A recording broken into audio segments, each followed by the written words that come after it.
¿qué tal? Buenas noches. Gracias por estar nuevamente en Contralínea, periodismo de investigación a través de netchannel.tv. Agradecemos que se haya puesto en línea como cada martes a las 8 de la noche y hoy vamos a hablar sobre lo que ha ocurrido con diversos casos de tortura en el país durante 13 años. Se trata de un estudio presentado por el colectivo contra la tortura y la impunidad, y para hablar del tema nos acompaña Javier Enrique Sam, que es coordinador de rehabilitación del colectivo. Buenas noches.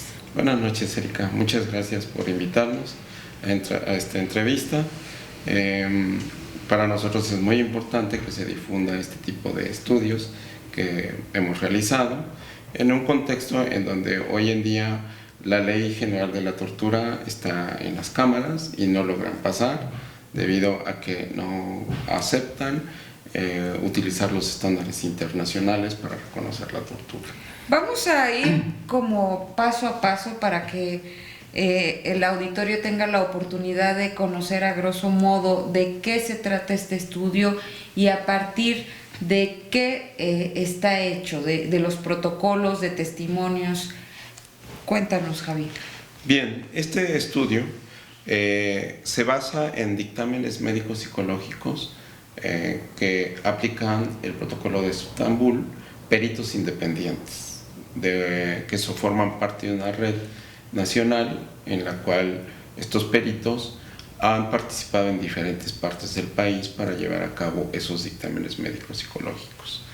Ese dictamen implica que se tenga que asistir donde se encuentra la víctima o el sobreviviente, y en muchos de estos casos se tuvo que hacer en penales de máxima seguridad o en penales estatales en donde se encontraban las personas.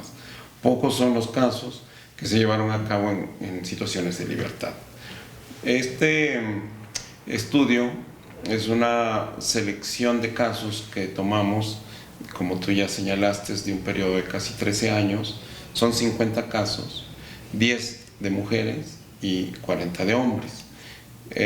Los casos fueron acompañados tanto por nosotros como Centro de Derechos Humanos de nuestro colectivo, aportando los dictámenes, como con otras organizaciones o con los peritos de otras organizaciones o independientes que estaban realizando estos estudios. Como Amnistía Internacional, tengo entendido. En llevar los casos, en acompañarlos. En el estudio, básicamente los peritos que vienen de centros de defensores de derechos humanos a nivel nacional y que están en esta red de peritos. Entonces, ese estudio implicaba la característica del estudio es que va a ser aportado al proceso legal. Tiene uno que asumir que tiene que le llamamos protestar el cargo para ser aceptado el caso, y luego, una vez hecho el estudio, ratificar el cargo para que sea aceptado en su juicio, digamos, legal de la víctima o del sobreviviente. Entonces todo esto es un procedimiento largo, ¿no?, que implica periodos legales, y el estudio, digamos, tiene que ir uno al lugar donde se encuentra la persona detenida, y entonces pasar por todos los canales que implica una cárcel de máxima seguridad, ¿no? En este caso, de los 50 casos, los lugares en donde se llevó a cabo fueron en Jalisco, Chiapas, Campeche, Veracruz, Baja California Norte, Morelos, Tlaxcala, Sinaloa, Querétaro, Estado de México, en Oaxaca, en la Ciudad de México y en Guerrero. Esto habla de la diversidad de casos en todo el país, ¿no? No queremos con esto decir que son los únicos estados. En todo el país lo hay, pero estos casos tienen ciertas cualidades, ¿no? ¿En qué sentido? En que son casos que han asumido los sobrevivientes defenderse hasta las últimas consecuencias, acompañados de centros, acompañados de peritos expertos en este tipo de estudios, y bueno, toda esa esfuerzo para lograr que una persona que es inocente se le reconozca que fue torturado, ¿no? Y que está viviendo penas o está padeciendo sentencias que en muchos casos fueron consignadas justamente bajo estos maltratos por parte de las autoridades y de quienes los acusan, los detienen y los llevan a prisión. Me gustaría que hiciéramos un corte para seguir hablando de este tema y que nos cuentes qué tipo de situaciones encontraron ustedes en 13 años de estudios sobre tortura.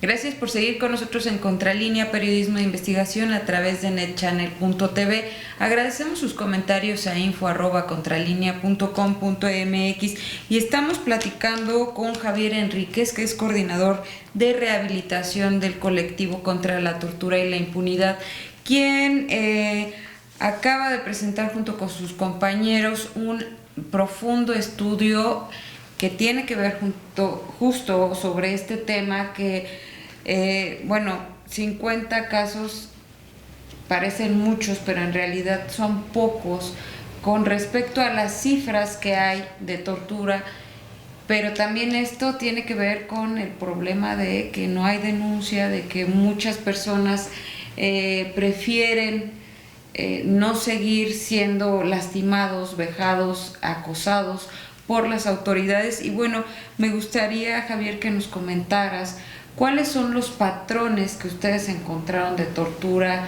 y que pudieron documentar en este estudio, que vamos a darles más adelante la liga donde lo pueden consultar ampliamente.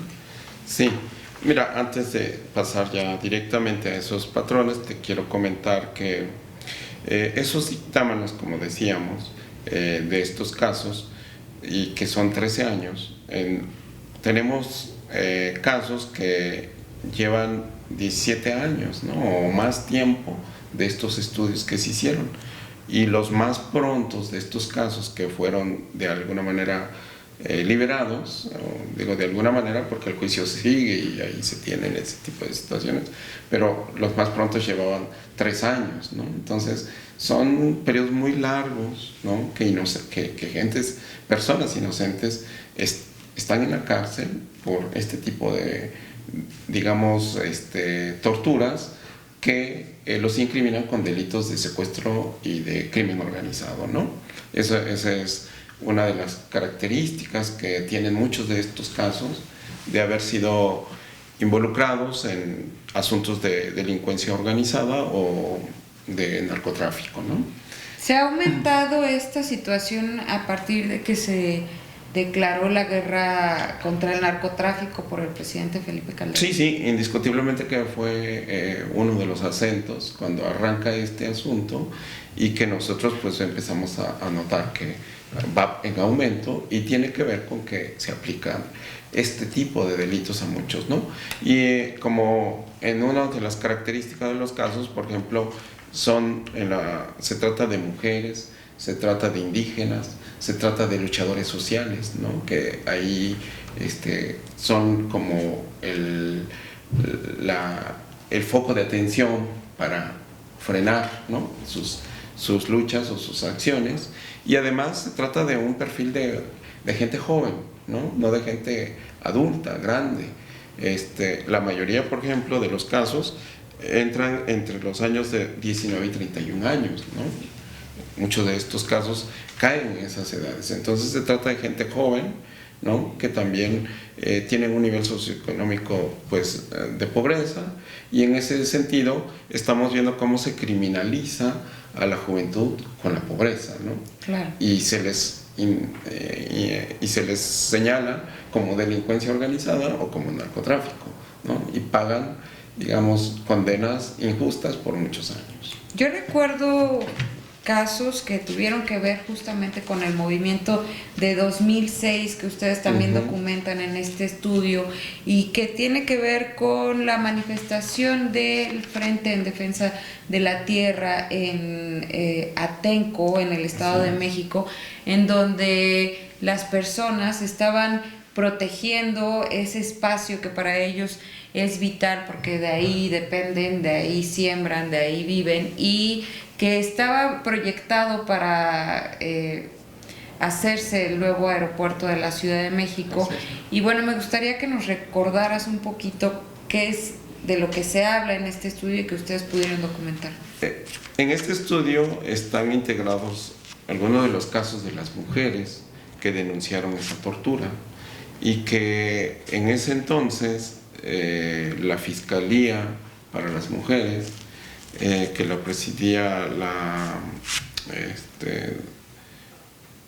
se me va el nombre de la persona que estaba al frente, Alicia Pérez Duarte, ¿no?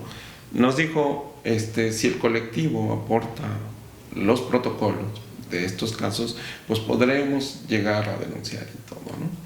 Efectivamente, nosotros hicimos los estudios de algunos de estos casos de mujeres, se los entregamos, dijimos, bueno, vamos por lo que dijimos, y al poco tiempo fue destituida por parte del procurador, que en ese entonces era Medina Mora y que hoy es uno de los magistrados, ¿no? Entonces, el caso entendimos que no prosperaría aquí en el país porque las condiciones estaban muy evidentes de que no aceptarían darle seguimiento.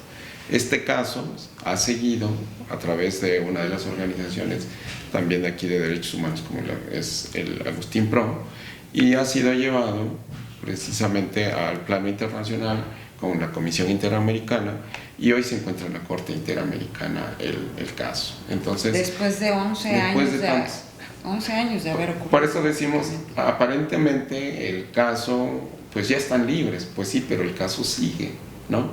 Y estos son casos largos que llevan muchos años buscando la justicia precisamente, y ese es el problema, ¿no? Estos casos que están aquí documentados tienen esa característica de buscar la justicia. Justamente me gustaría que nos comentaras cuáles son los patrones que ustedes documentan, lo que se ve, lo que hacen las autoridades para lastimar, para hacer víctimas a quienes están denunciando estos tratos de tortura. Así es.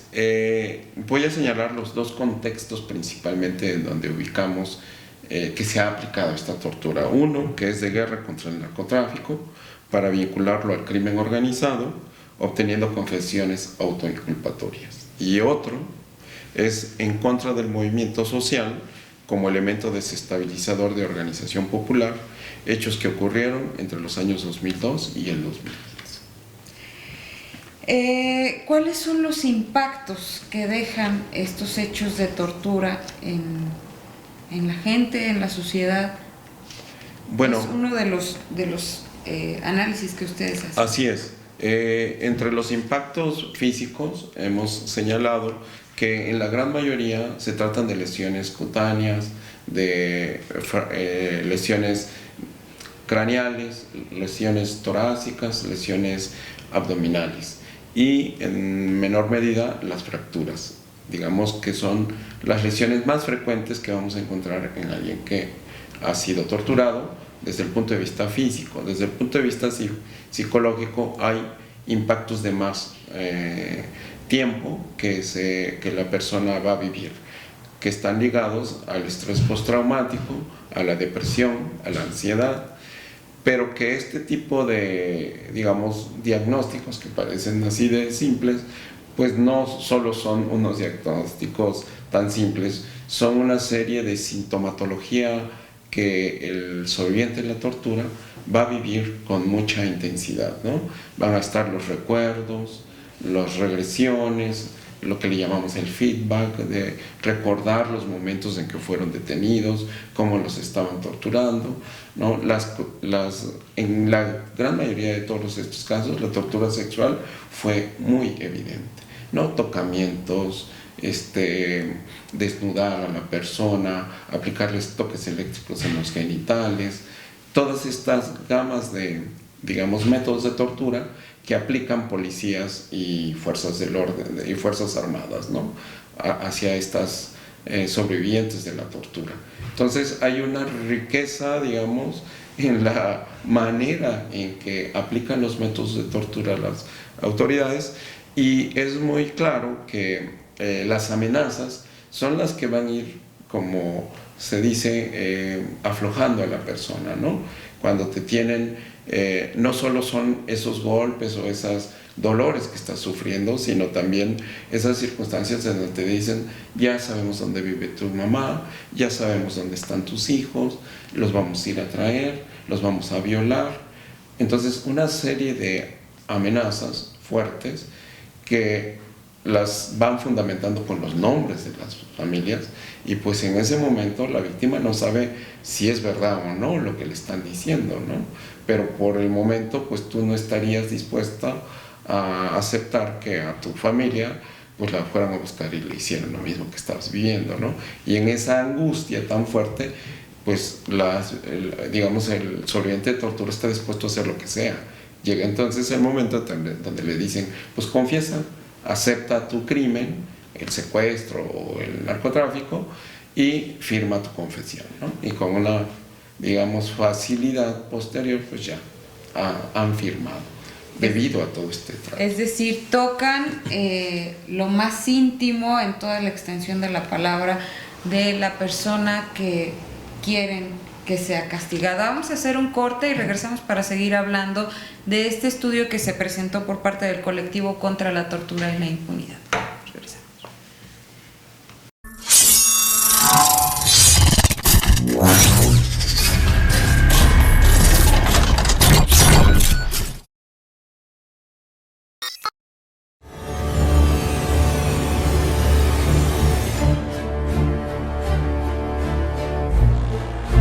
Gracias por seguir con nosotros en Contralínea, periodismo de investigación a través de netchannel.tv. Estamos hablando con Javier Enrique Sam, que es coordinador de rehabilitación del colectivo contra la tortura y la impunidad, quien acaba de presentar un estudio junto con sus compañeros sobre lo que pasa con los métodos de tortura y la gente que está siendo torturada en el país, con un tramo de estudio justamente de 13 años. Son 50 casos los que integran este estudio que usted puede consultar libremente en la página del colectivo. Pero bueno, quedan muchas cosas en el tintero, muchas dudas. Javier, me gustaría que nos comentaras sobre... se viene una ley de seguridad interior, ¿no?, que se está analizando en el Congreso de la Unión, y que bueno, justamente estábamos platicando la semana pasada de esto en el estudio, de que el ejército pretende salir a las calles a proteger a los civiles. ¿Cuál es la opinión que tienen ustedes con todo esto que han analizado detrás? Bueno, para nosotros la Ley de Seguridad Interior no es lo más adecuado en cómo se pretende llevar a cabo. No consideramos que vaya a resolver, a proteger a nadie. Desde que el ejército salió a las calles, nosotros empezamos a hacer un registro muy constante, y dentro de ese registro nos dimos cuenta que el aumento de la tortura se fue para arriba, ¿no? La tortura se fue aumentando, y sobre todo en la parte norte del país, donde los casos empezaron a ser muy, muy importantes. Y esto pues habla mucho de que el ejército no está preparado para que realmente proteja a una sociedad. Él está, digamos, su papel es defender el territorio frente a quien lo agreda, al enemigo, ¿no? Y efectivamente llevar a cabo lo que tenga que hacer para que el enemigo pare de hacerlo, ¿no? Y en ese sentido nosotros creemos que a lo largo de todo este tiempo que ha estado el ejército, pues la situación de los casos ahí están muy evidentes.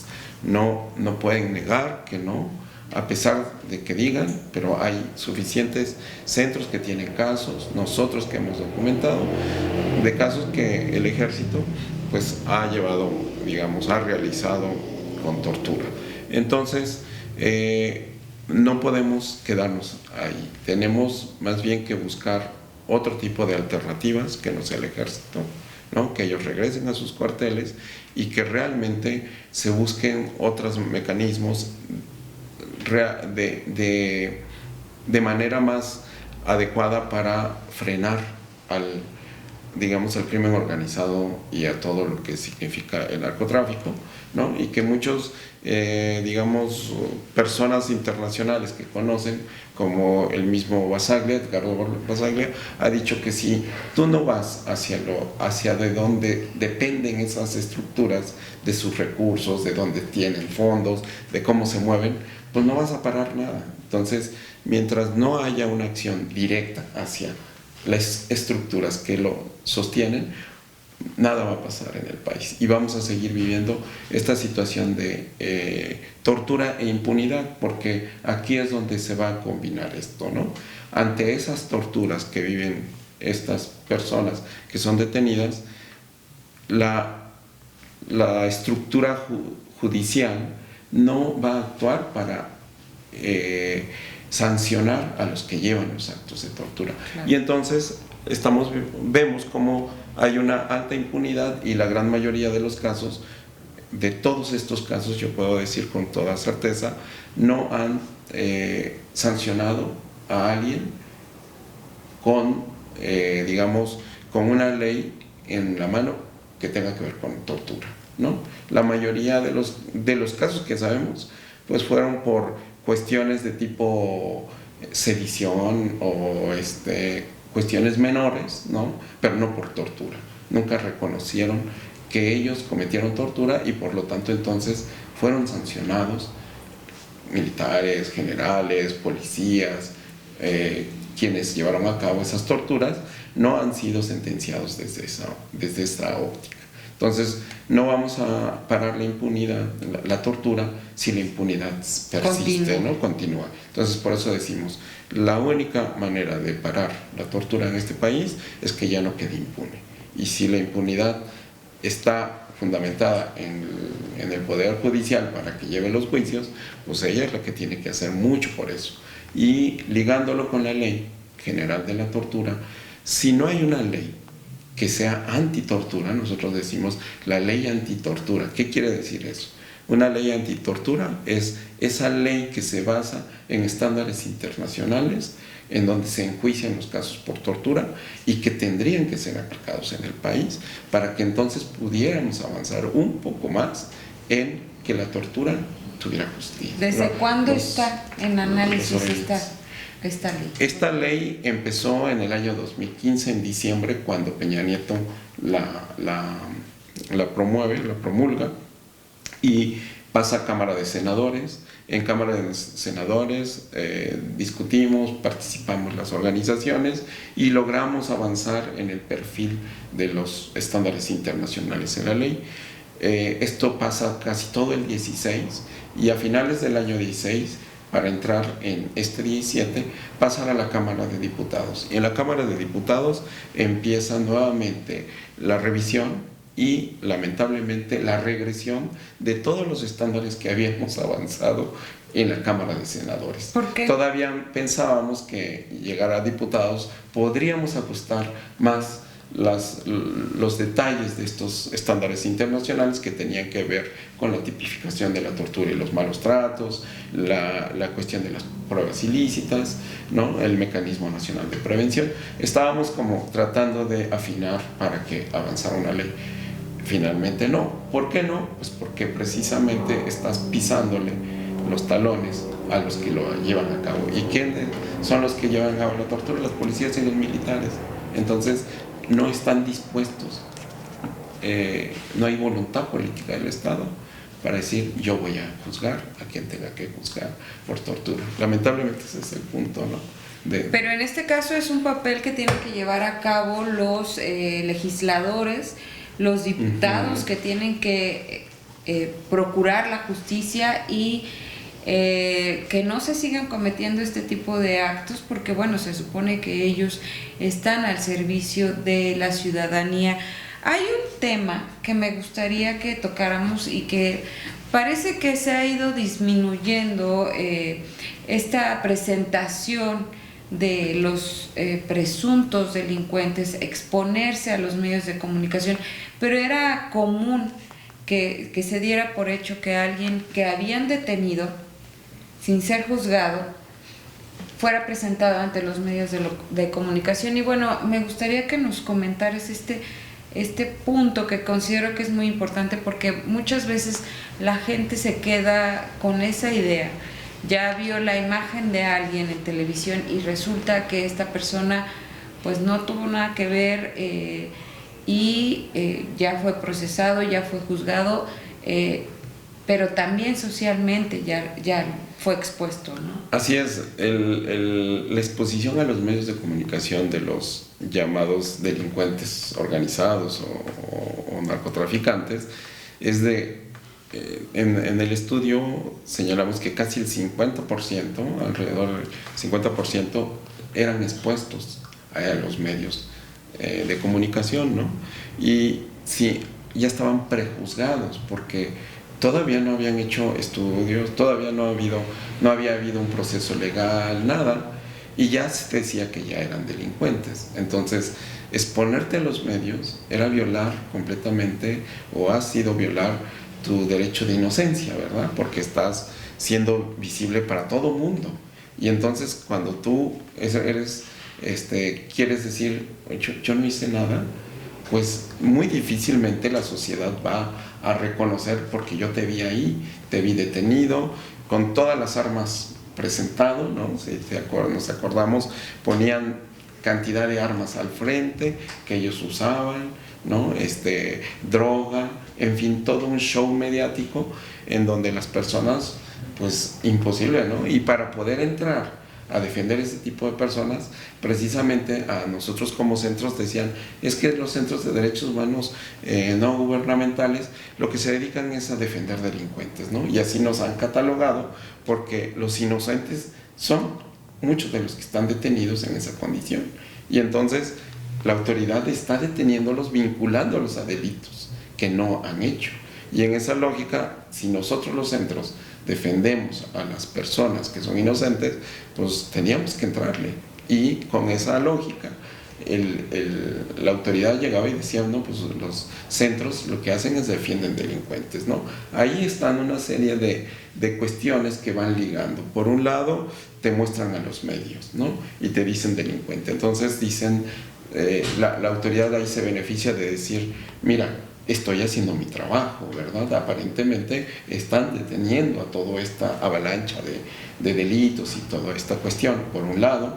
Por el otro lado dicen, ya ven, los centros que ayudan a estos son centros que nada más se dedican a defender delincuentes. Entonces, de esa manera logran, ¿no?, captar la atención de la población y decir, miren, ahí están los delincuentes, ¿no? Y ellos se jactan, o sea, ellos, la autoridad, se jacta de decir, yo sí hago bien mi trabajo. Qué pena que se maneje así.